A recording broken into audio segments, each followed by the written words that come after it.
বাবা তোমরা দুজনের সাক্ষাৎকার নিতাম চাই আমি বুঝছো নি লন্ডন হিসাবে কইসন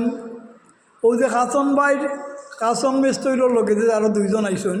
এরা সাক্ষাৎকার নিলাম বৈশাখ তুমি কোথায় তোমার ডিটেলস পরিচয়টা কও তোমার বাড়ি কোনো তোমার নাম কি তাও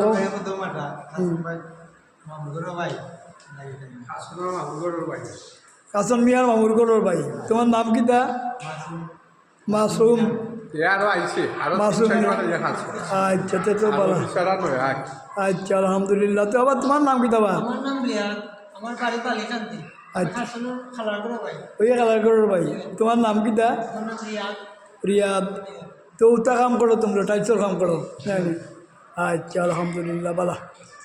বালা ঠিক আছে আলহামদুলিল্লাহ তো লন্ডন হিসাবে তোমার তান পরিচয় কইলাই নাই নি আলহামদুলিল্লাহ তাই অন্য খুশি হইবা বৈশাখবাবু তার পরিচয় দিলাম ইনশাআল্লাহ আপনি অন্য খুশি হইবা আসসালামু আলাইকুম ওয়া রাহমাতুল্লাহি ওয়া বারাকাতুহু।